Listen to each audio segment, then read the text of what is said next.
A number of experiments were conducted in a comparison of popular conventional heaters with valve 6.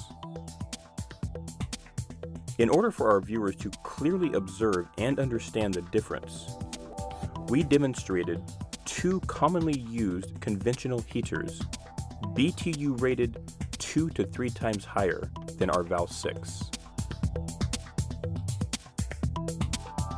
A flat surface was placed 6 feet from the heaters to measure how much heat was retained.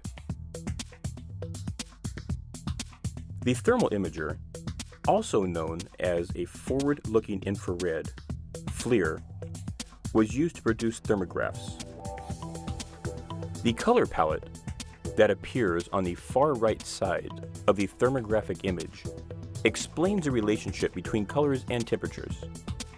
White is highest, which is hotter than 130 degrees Fahrenheit, with purple being the lowest at about 90 degrees. The areas of lower than 90 degrees were colored black.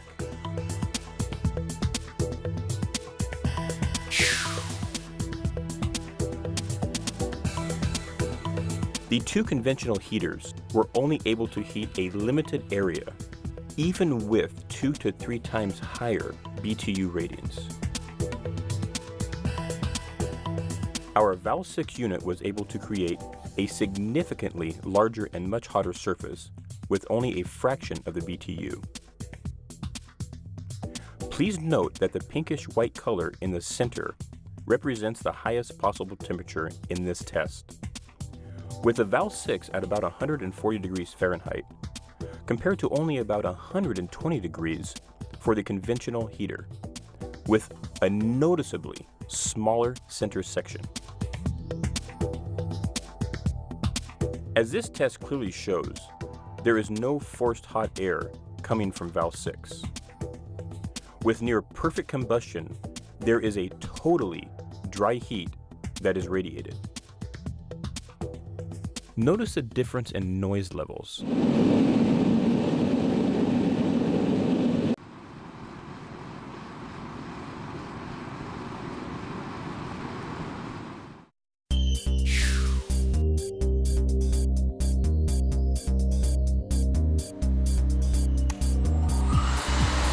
A crosswind was simulated by an industrial fan.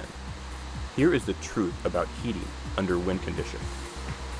Please note the great drop-off in the heating efficiency because of the crosswind with the two conventional heaters, while the valve 6 demonstrated no change whatsoever, whether crosswind factors are brought in or not.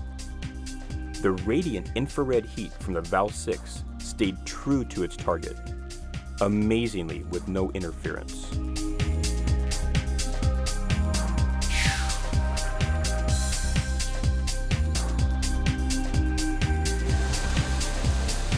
Are there any heaters that can cut through a curtain of mist? We shall see the result with the conventional heaters and valve 6. With conventional heaters, heating abilities are further lost from that of misty conditions.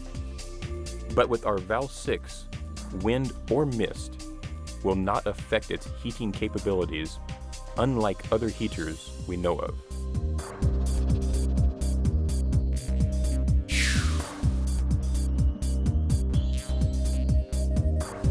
Now we combine the two heating obstacles of mist and wind to put the three heaters to the test.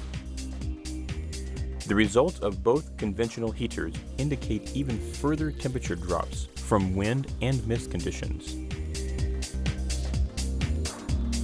For valve 6, amazingly, both environmental settings combined together did not affect the performance.